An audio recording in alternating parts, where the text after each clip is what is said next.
All right, everyone. I want to welcome you to the 2022-2023 Center for Learning Disabilities Community Workshops.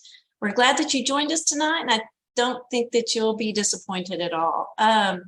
We have an awesome presentation tonight by three of our faculty members who did some outstanding research. And I think that you'll be interested, maybe surprised, maybe not surprised by what they discovered by doing a survey with parents. So at this time, I'm going to introduce our speakers tonight. We have with us Kenneth Ditton. He is an associate professor of psychology and works with the school psychology department at West Texas A&M. He's also the director of the Amarillo Center Clinical Space in the Harrington Academic Building downtown.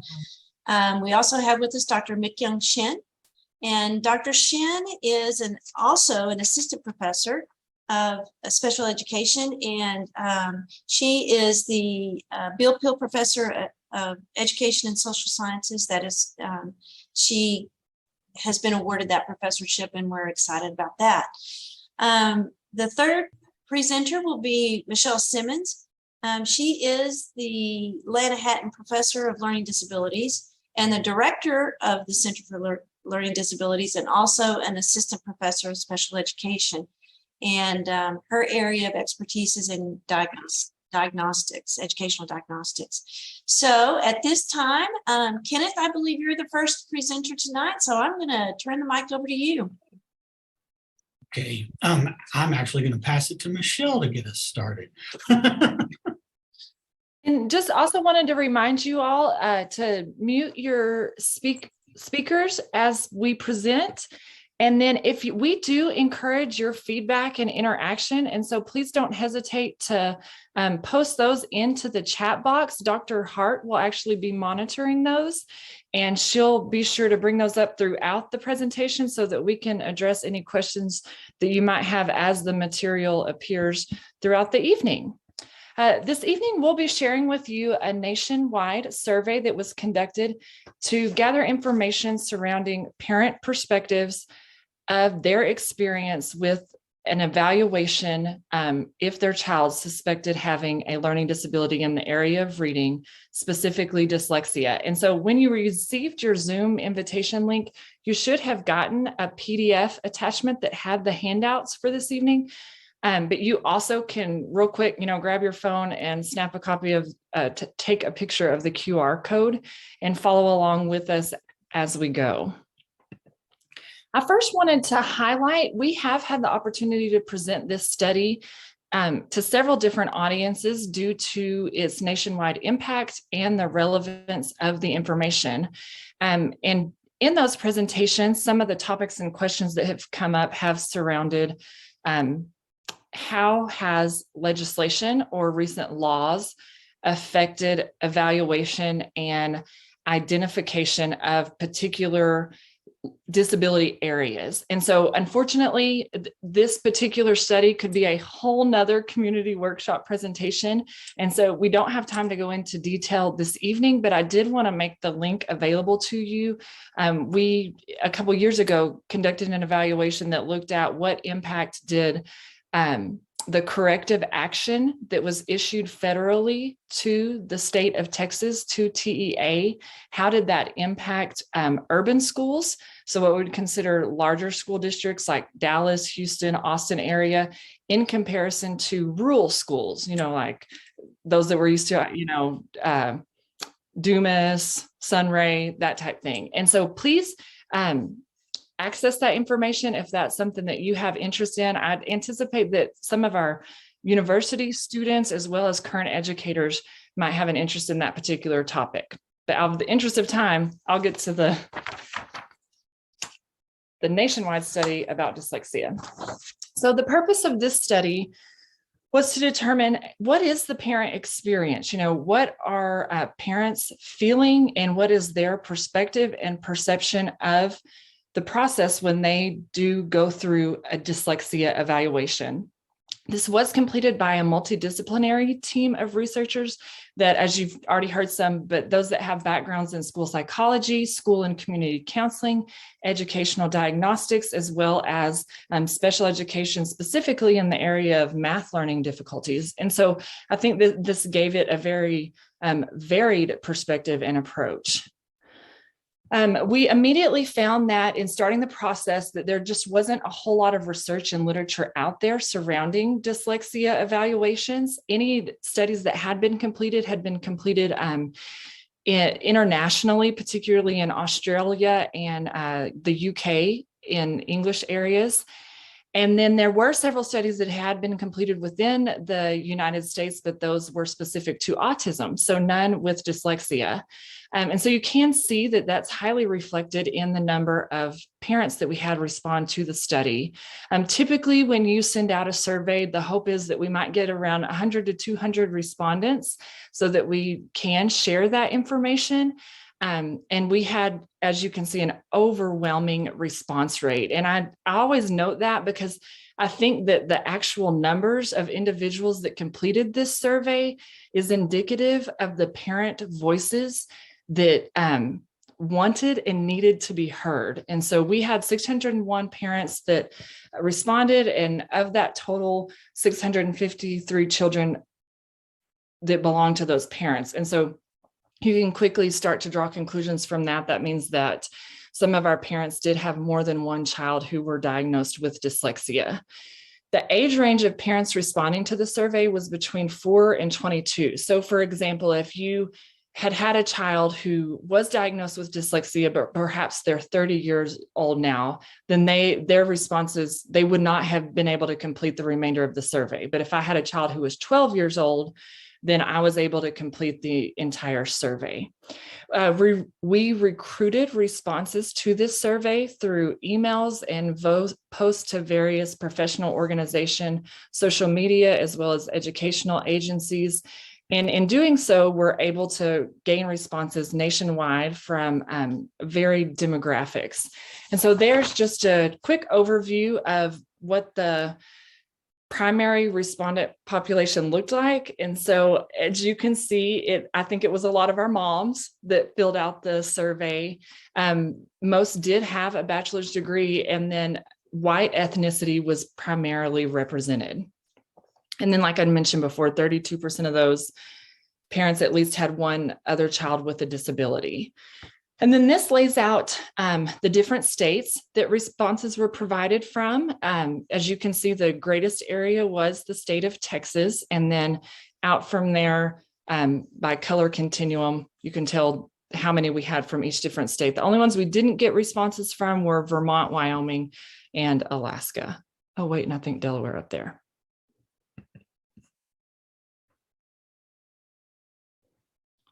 And so at this time, I will now turn it over to Dr. Denton to discuss our methodology and process for data collection.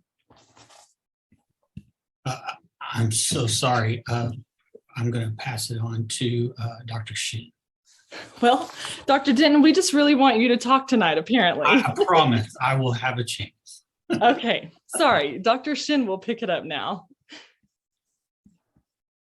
Thank you. I'll take some note for the methodology because there was part of the quantitative analysis and quantitative analysis. So our research was aligned with some full analysis, including some open-ended question. And also we have some quantile. One means like a not satisfactory, and 5 means fully satisfied. So we try to address from the like a simple answer to some deep level of qualitative data analysis. So shall I address the research question here? Okay, yeah, okay, I will go to the research question. So so this study actually is on in the process that we have. This is our first data analysis. So we try to look at the role, what role did the child's diagnosis play in the parents' post-diagnosis lifestyle and career choices. So we try to understand the change, the time change based on the survey asked. And also, was parental experience related to delay between initial parent concern, request, and diagnosis? Again, so we try to track parent experiences related to those times. So probably Dr. Denton can explain a little bit more about how we conducted those time variable, because that will be really important. So after I conclude those last research question, probably Kenneth can join and explain about those how we define variable and coded it. So last research question is about was parents' experience related to the quality or type of post-diagnosis support from professional or facilities involved with those diagnosis process. So these three really guided us understand the response from the parents.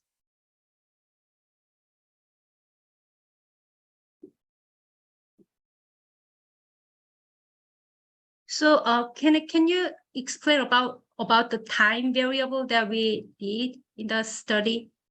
Absolutely. So as you can imagine, this survey was, we had over 600 responses, which Dr. Simmons has already discussed was impressive, partially because the survey was pretty lengthy because of the amount of information that we really wanted to capture from parents. And so the way we calculated kind of the timeline is how we called it, is we had parents indicate their child's current age, and then we had them indicate their the month and year, or their year and month of their child's age when they first requested an evaluation for dyslexia or learning disability, and then had them also put the year and month for when they received a diagnosis, if they had received one. And so we were then able to calculate more specifically exactly how long based on years and months. So we created just a factor for just months. We factored everything into months, and we're able to get exact months based on how old they were, when a request was made, and when an evaluation occurred, and when a diagnosis occurred. Thank you. So I think those experiences and also parents really reflected throughout our analysis, both quantitative, qualitative analysis. So in this study, we tried to capture three different parent population. So parents who have children who are under the review of diagnosis process, or who also have children who already got diagnosed, and also who are in the ongoing in the assessment the school. So we try to capture some large population so that our finding can be generalized and also reflect various voices from community. So now I will just briefly mention the process of how to collect our data. So we used Qualtrics, the online survey, for both open-ended and also the quantitative responses. So this is the open-ended question. The reason that we show this here is that even though the total responses was 600, about the 600, there was some variation in response level, especially compared to the quantitative data responses. We have some variation between like about 100 to 100 and also more than 300 or something. So we try to highlight that when we consider the finding, some some finding can be represented some limited number, and some finding can be reflective of the large samples. So please understand and be cautious where you interpret our data findings.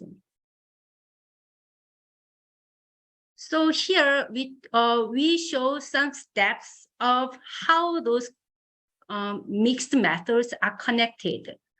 So first of all, our team, the interdisciplinary team, really try to look at each data clearly, and also by looking at, we try to segment the data in each level of the words, especially for the qualitative data.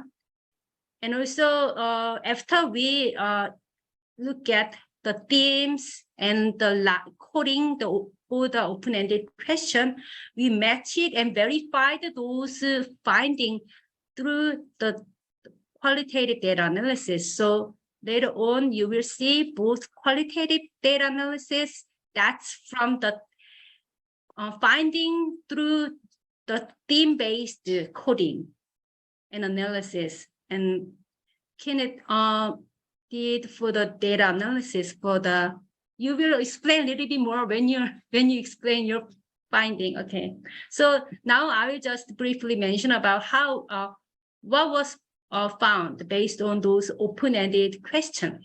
So recently, researchers tried to really merge data because we have large data. Imagine that we studied 600. When we got this huge amount of text data, we really discussed a lot, we researched it a lot, but really overwhelmed by those number of responses. We really wanted to understand the data, but also didn't know where to start because of these huge and large text data. So we come up with this idea that we probably try to segment and also quantify those text data so that we understand those responses in a word level.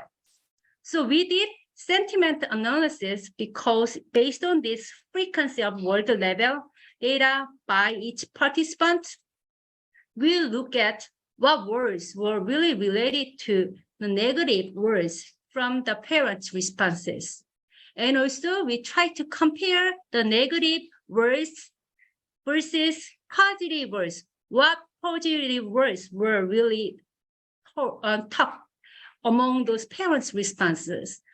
So in this current slide, you see this is among negative sentiment words. Mean everything is negative words means because we quantify each frequency of the words, but also align with commercially available lexicon vocabulary. So we kind of, after we align our words, we match it whether this word is negative, positive, negative, positive. So you see this number, the dark number is afraid and hard and problem. All this is comparably common negative words compared to other responses. So you can just think that there was a negative words and about the words from the concern and problem and disappoint. We can imagine that these were kind of interconnected among the parents' voices. And in the next slide, you see a lot of positive words we already know. So we know the support and progress and better and work success. Through this data, we only can just consider these frequently told among the responses and really show some positive words from parents. So based on the previous slide, we try to just compare some brief overview. What is the difference by states?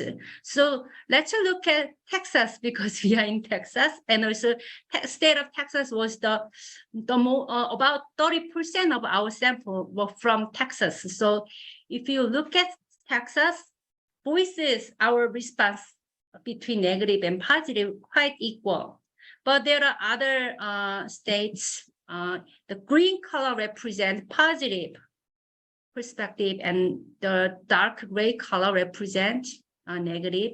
So you can compare, even though we have some comprehensive words from the data, when we really disaggregate the data by state, the voices and the reflection from parents can be a little different. So because this is not from our current work, this is our future work. But for this presentation, I just talk with our team member and also just verify some preliminary data. So please consider this is not just decided and final version. This is just the progress. So beyond those sentiment analysis, we try to look at especially the question about special reading intervention. So among the open-ended question, there was one question we got a lot of text responses, especially about special reading intervention. So compared to the other response rates, we have more than 200 for this particular question.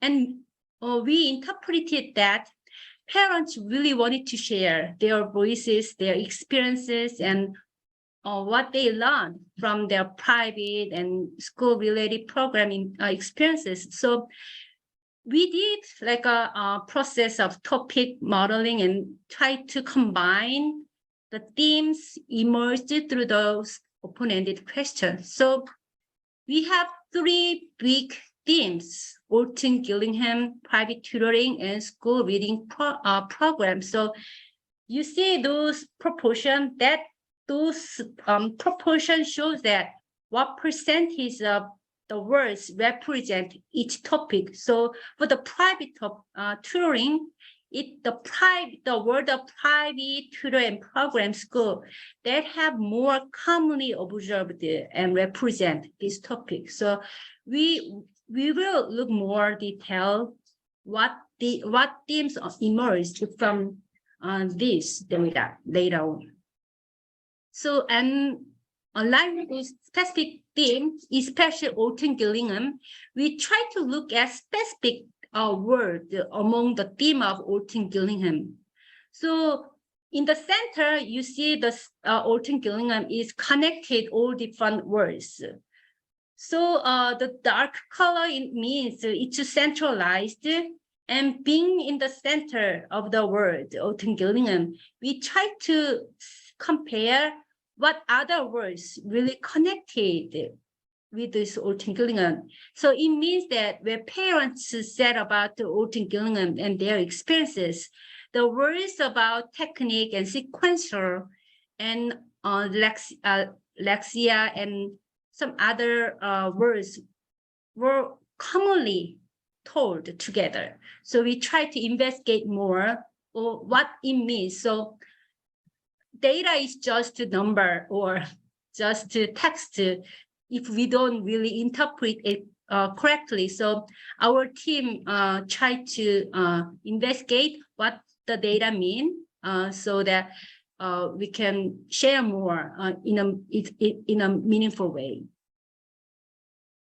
I think, yeah. Okay, so Dr. Shin has overviewed much of the qualitative or kind of text open-ended data that we received from the parents. And the next 4 slides, I'm going to try to just summarize and go through more of the quantitative data that was based on the Likert items where you can choose between, 1 or 2 options or 5 options, disagree, agree, those kind of things. The next 4 slides are just summaries of that type of survey data from the parents. Please just note that a lot of the questions are shortened, to fit on the tables. So if they don't quite make sense, or if you have any questions, please let us know. This first table actually shows questions that have multiple options. So if you look at the percentages, they add up to more than 100. That's just because they could have selected all of the options under these items. And to just kind of give you an overview of this, and like I said, the next 4 you can see the data for yourself. But family suspicions of a disorder or a reading problem were the most common referrals for an evaluation or a diagnosis. And we'll see on the next slide that most parents actually noted difficulties that started in kind of the pre-K years, 4 to 6 years old, kind of going into kindergarten. So early signs of a reading problem prior maybe even to formal education in reading. The professionals that were most likely to perform an evaluation or diagnosis are psychologists, school psychologists, and dyslexia specialists, and diagnosticians or psychometricians. And so that's not surprising if you assume that a lot of them are actually going through the school, but the psychologists or private practice psychologists may not be working with the school.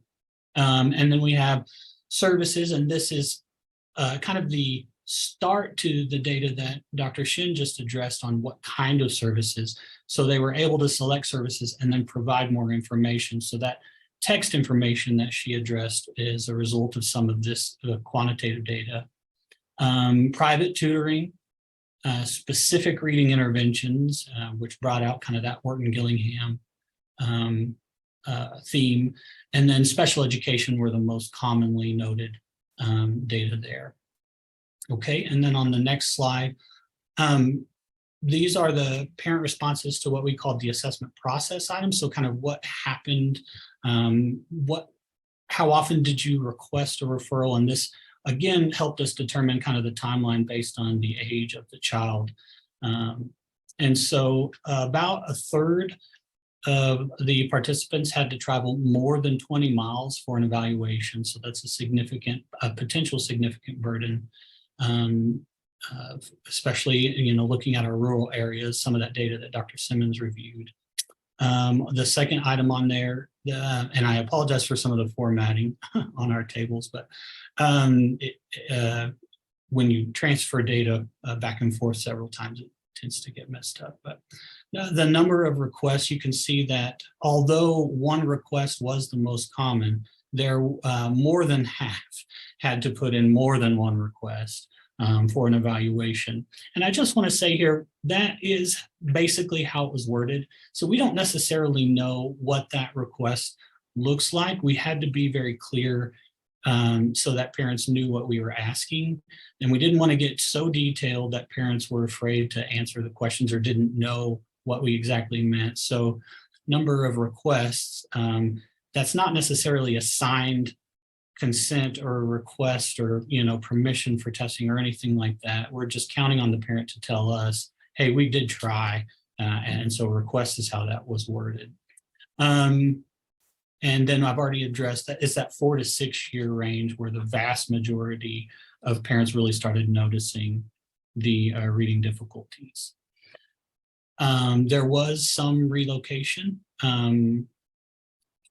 noted based on a need for support. So in addition to kind of that travel, we noticed some of that as well. Yeah, you can go to the next slide. I'm sorry. All right, so this is the Likert scale from strongly agree to strongly disagree. And we bolded the most common percentages for the responses. Really, we had generally positive reports from the parents, both on the qualitative text responses and in these quantitative responses. Parents reported a lot of hope and pleasure with having the diagnosis and getting services for their children. And so that was very refreshing and nice to see. And that's also what this shows here. If you look at the mean scores on the right column, the lowest scores were potentially a perceived lack of support from educators. And then, of course, they reported that the process in getting a diagnosis or an evaluation was stressful for them and for their children. And probably the most significant negative kind of themed response was that they felt they should have had an assessment earlier. The highest overall ratings were for they felt very comfortable with the professionals that provided the evaluation and the diagnosis. So that's good news for those of us in training. They were happy with the evaluation results. And that's a little bit of a biased result because we are only asking parents who have a suspicion or a diagnosis. So we're not necessarily capturing the parents who did not receive a diagnosis or does not qualify kind of result. And then also a lot of hope and confidence, good, positive, optimistic feelings for their children and their families. I guess on the next slide, this looks at just the major satisfaction items. There were other true false items, but these are the major satisfaction items. Again, 5-point Likert scale, but just with different wording for the time frame of the evaluation and the results of the evaluation. And to be clear, about 75 parents reported that their children were suspected of a reading difficulty. About 30 said they're currently undergoing an evaluation, and about 450 said that they already received a diagnosis of a reading difficulty. So the vast majority had already completed. And so that's what this is showing when I say results of the evaluation. This is that 450-ish that knew that their child did have a reading difficulty, dyslexia diagnosis. So you can see on here, although the top item is somewhat bimodal, and what we mean by that is there's fewer answers in the middle and then more answers kind of on the ends. So, but most of the parents did report, about 40% did report that they were very dissatisfied for the time frame, which goes along with the data we found on how the kind of what we call the gap between request and testing or evaluation. However, the majority, about the same amount, 39%, were very satisfied with the results of the evaluation. The average age of diagnosis, just to kind of let you know the context of this, the average age of diagnosis was right around 10 years old, about 9 years old and 11 months. I'm sorry, that's the average age of the child. The average age of diagnosis was 8 years, 3 months. And that's pretty consistent with previous data. That's around the time where they're, reading to learn instead of learning to read. We're seeing that transition into that area. And so that's where we're seeing more of the diagnosis. And then we see that the average age of the first request, so when a parent said, hey, we want an evaluation, we think our child has a reading difficulty, that was around 6 years and 10 months old. And then the gap where we were able to calculate the months in between was right around 1 year and 6 months. So on average, it took about 1.5 years for what the parents said they requested versus the evaluation results. That we did run a regression analysis with that. And so what that means is we tried to see if that gap, that time between request and results, predicted a parent's satisfaction. And in fact, we found that it was a significant prediction. So the shorter the timeline, the more satisfied a parent was with the process and with the results of the evaluation. And since we're really talking, the title of this study is Parent Voices Matter. And so we just wanted to kind of highlight some of what they said here. Since this diagnosis, my ability to work has been limited due to increased requirements of me getting my child to and from dyslexia therapy 45 miles away after school during the week, as well as helping with the homework. And then another one, my son's dyslexia is so profound and so intertwined with other issues. We knew he was dyslexic by the time he was 6, but it took nearly 8 years to get the other items addressed by medical professionals. He lost a lot of his life because of these other factors. And so what we just want to highlight here, kind of moving from our data, using these parent voices to the implications. So what does this data really mean? And what we know from previous research is that families experience a lot of stress during or surrounding the reading difficulties, the evaluation, the diagnosis, and then even after the diagnosis. So what do I do about it? And our data showed that although there was some negative feedback from parents on these surveys, that negative feedback shifted to positive throughout the process. So these parents who got an answer, who got an evaluation, even if they weren't necessarily happy with the timeline, did show more positive feedback and satisfaction as a result. Again, maybe not surprising, but this is the first time anything like this has been studied. And so we're trying to see how parents are really looking at this dyslexia process and diagnosis. And so that's that terminology that Dr. Shen was talking about, is shifted to more positive. And let's see on the next slide, I think.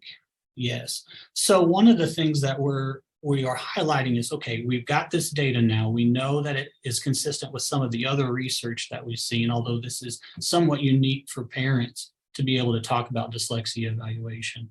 What do we do with it? And so as you know, the group that was a part of this research, we are interested in making sure that parents' experiences are better if possible. And not everything that, not all of these implications are necessarily direct derivatives from our data, but also from previous data. So you can kind of see some of the references that we have there. We know that it's important that we are careful with how we do diagnosis and how we do disclosure.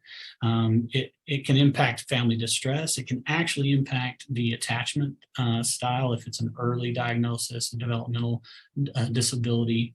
And then also just maintains our professional relationships. So teachers, school psychologists, diagnosticians, counselors, we need to be more careful in how we're communicating. Communication is really the key. The current deficits in training have to do with, are we considering the environment? Are we maintaining communication? Are we really giving the information and good data to parents? And of course, we're not, are we even focusing on this as a part of our training, which isn't always true.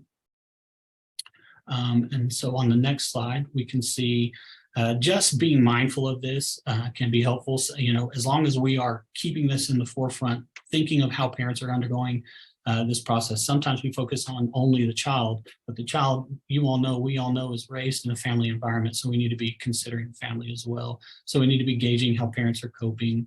A lot of parents will report that getting a diagnosis of a disability is kind of like losing a child, losing that future, the goals that they had, and having to re-envision goals for their child. So what emotions are parents likely to feel in this process?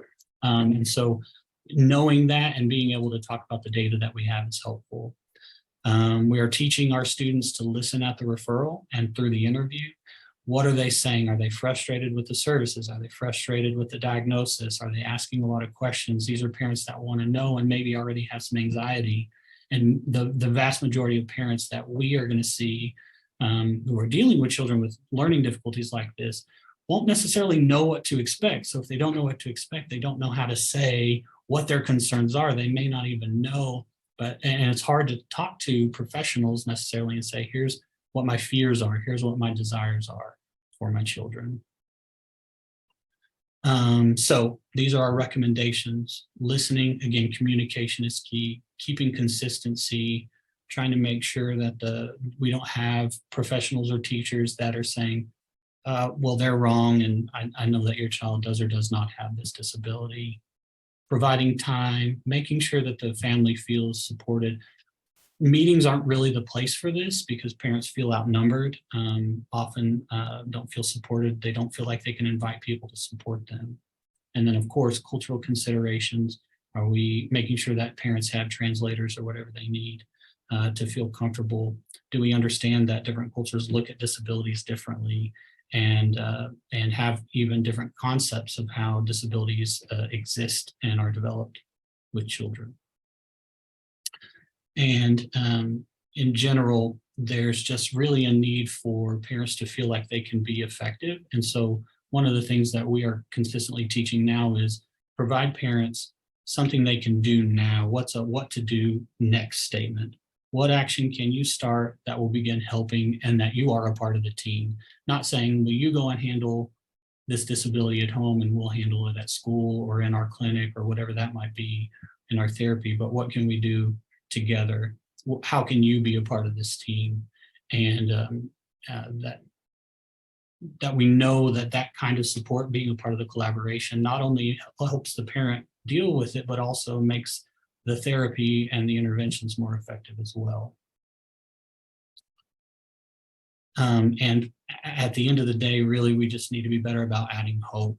So if parents are feeling grief, if they're feeling anxiety, what are we doing to say, hey, you can be effective, we can be effective, how to be optimistic. And the good news is our data shows most parents are optimistic, but they need to feel that they can be an important part of the process and effective as well.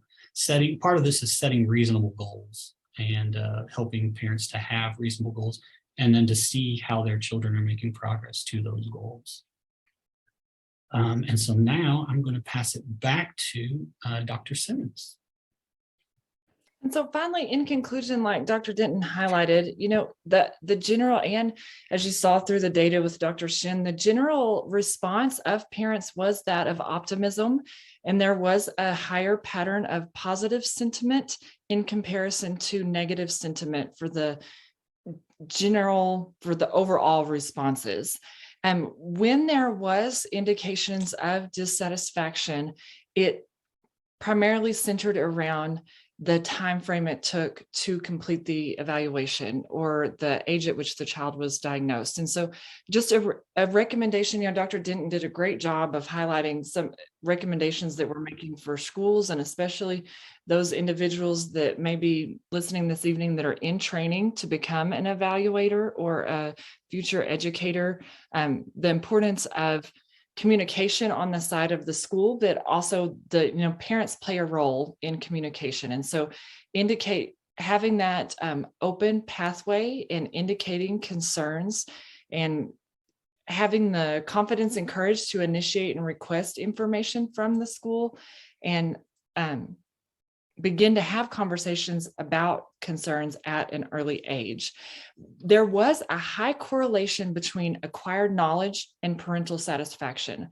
So in other words, the more that, and isn't this often the case in so many things, but the more that we learned about it and the more that we knew and understood, then the more confident and comfortable and positive we felt with the situation.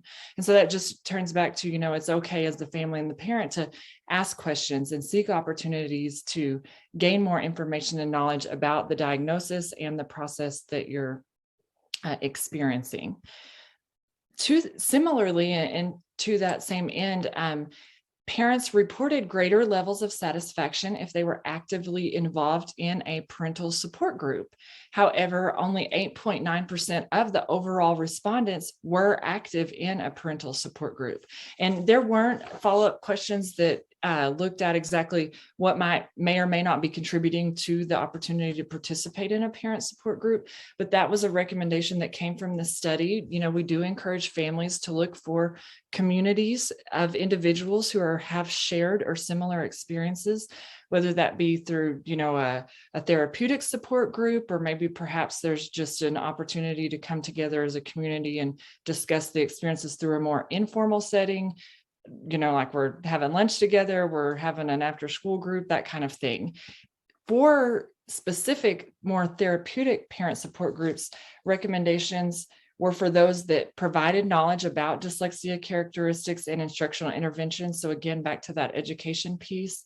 For groups that recommend parental advocacy and approaches to parental advocacy. So once again, that where the group is advising, this is how we recommend you approach the school. And these are tips and recommendations for ways that you can initiate those conversations and how to approach those meetings and collaborations. And then groups that offer constructs for emotional processing and support. And so that would be getting into that more therapeutic side. This study has been released in Psychology in Schools. And so if you have interest, we encourage you to read read it there. And then most certainly, you can share this information with other colleagues or professionals or peers that might have interest in this particular topic. I do want to pause real quick to allow for any questions that you all might have, and then we'll conclude with some resource recommendations. And again, if you have those, just post them into the chat and Dr. Hart will share them out to us. So Dr. Simmons, we have a question from Puff Nigos, and she said, was there anything that surprised you about your research?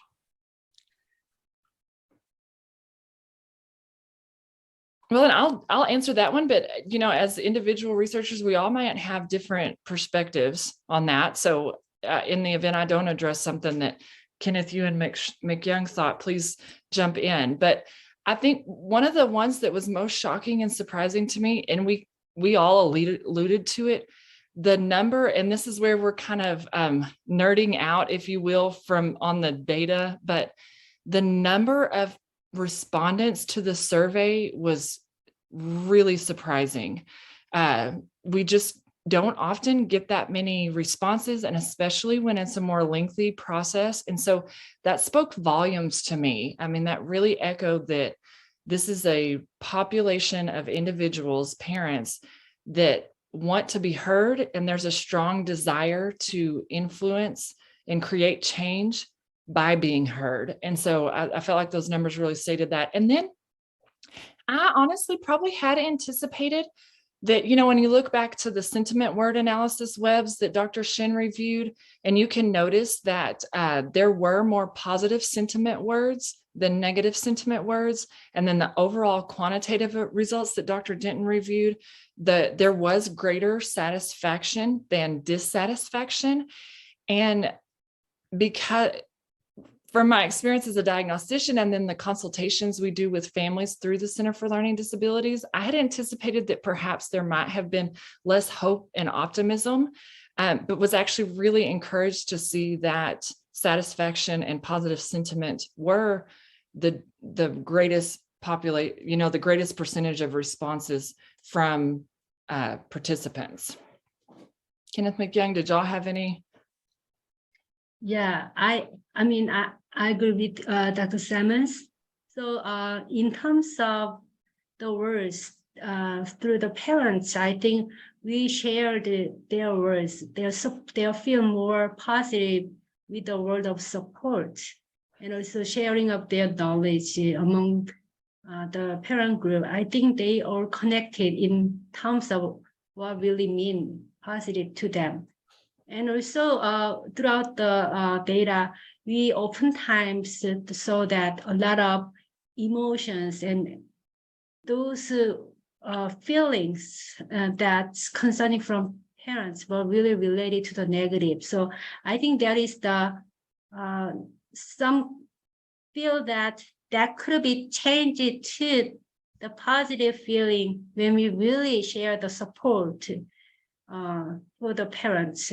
I think that surprised me, also really kind of extended our point of lack in the field. So we have a follow-up question from Puff, and then we have a second question. So the follow-up question from Puff says, do you see additional research in this area? And then there's an additional question, but if you all want to take a minute to talk about additional research, and then I'll ask the next question. I'll just pop in and say absolutely. And in fact, because of the overwhelming amount of data we have, there are still there is data we could not use in this study that still addresses some of the questions we have, just because of the amount. It would have been another study completely. And then also Dr. Shin also alluded to what I think the next question is, a follow-up study on what are those interventions and how do parents feel about the interventions, and does that relate to their adjustment and satisfaction and those other things that we've been looking at. Thank you so much, Dr. Denton. We have another question. The question is, did respondents say if their child was receiving intervention from Orton Gillingham or Wilson? I'm curious which program is more commonly used across the country. Yeah, as you see from the, actually, there are a lot of, oftentimes Orton Gillingham is the center, but all those Orton Gillingham as the center, there is Barton's spelling and system, and Wilson and toe by toe, and all those Spire, all those different specific reading program. Some are connected to the private tutoring, some are through the school support. So that, I think that's what Dr. Tennant mentioned, that we try to understand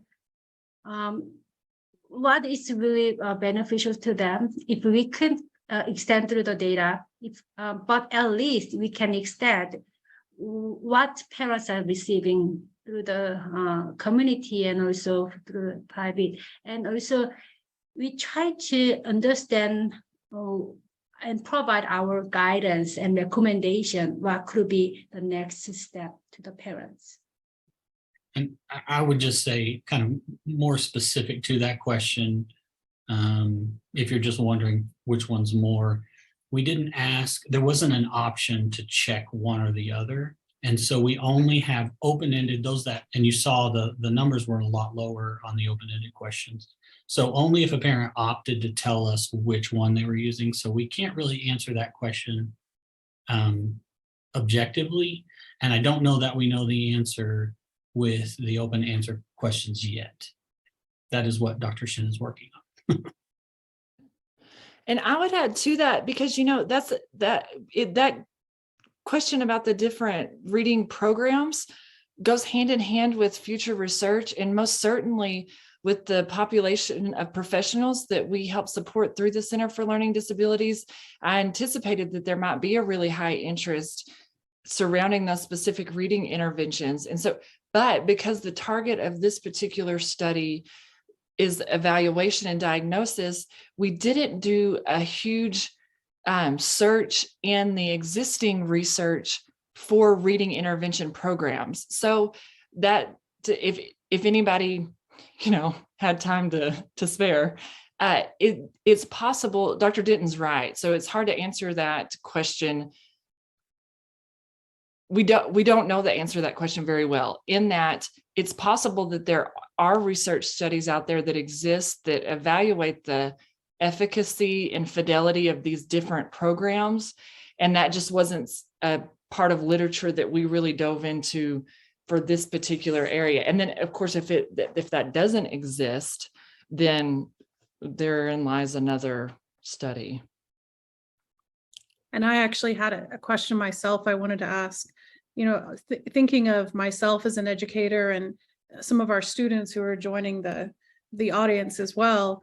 What are some of the reasons that there's such a huge delay in diagnosis for dyslexia, especially when you compare it to the time to diagnose for other disabilities? I can take part of this. I don't want to hog the answer here. First of all, we do see some of a delay in some other disabilities. So most of the research part of the reason we did this study is because we couldn't find much data on dyslexia. What has been studied the most, as far as we could find internationally, was autism. And the delay is pretty significant for autism also, depending on functioning of the child. Higher functioning autism takes a little bit longer to diagnose. But as far as why dyslexia takes longer, I think that it has to do with the developmental difficulty, right? So is reading an innate ability? And then it's hard to say that a 4-year-old has a reading problem, but you saw that 5-year-olds, parents did note reading trouble at 5, even though we're not necessarily expecting 5-year-olds to obviously be reading fluently. So I think it's that developmental pathway of reading that causes some difficulty in actually identifying it. But I'll pass the answer along as well.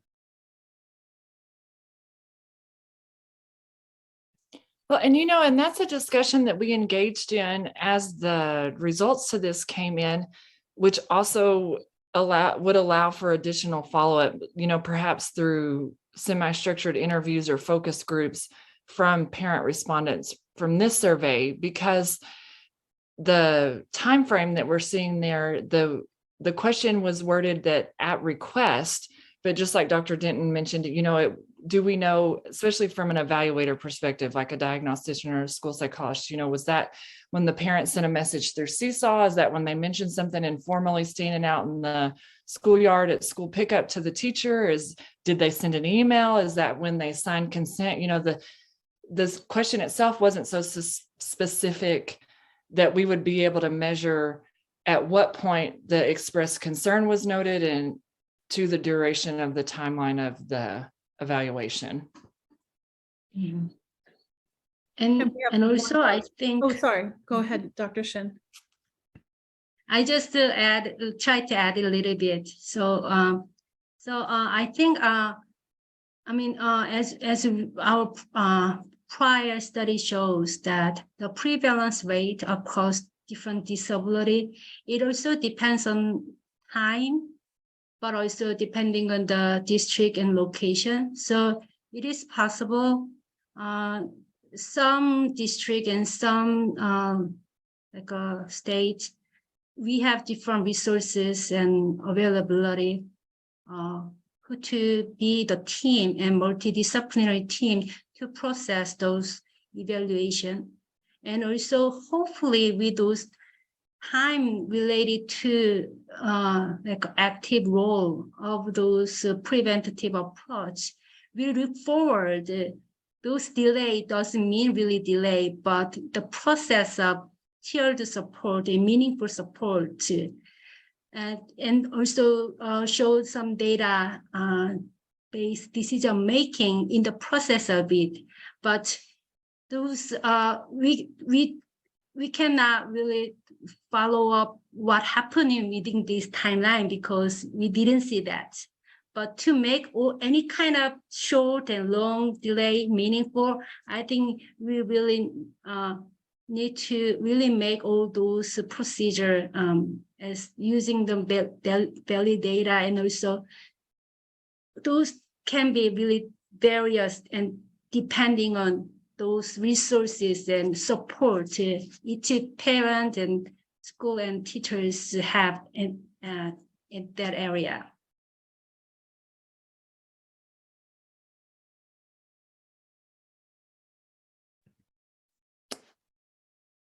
All right. Well, it looks like I do, as we conclude, want to refer y'all. Many of you may already be familiar with the Center for Learning Disabilities website, but we do have future community workshops.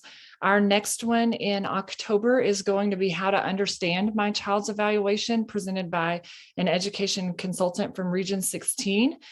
So please go fill in, as well as those of you who are academic language therapists that attend our professional meetings. The registration for the workshops and the ALTA CEU meetings are all live on our website now.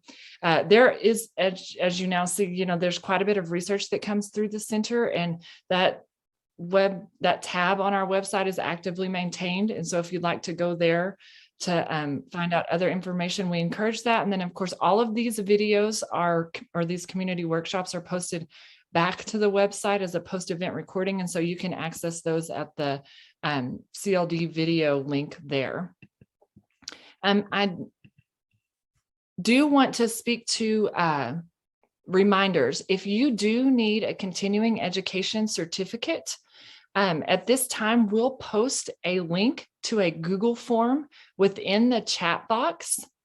And then you just need to directly click on that link and then fill out the Google form.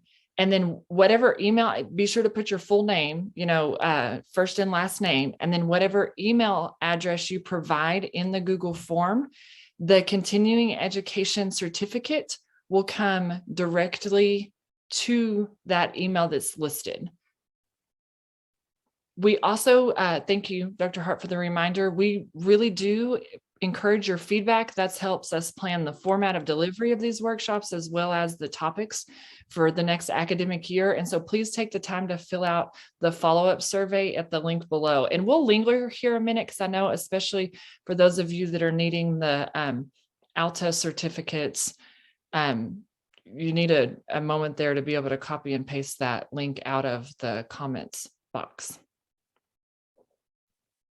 And if you would like, if you're not on our email listserv and would like to receive email updates, then please send us a request to the CLD email address and we will be sure to add you to that list.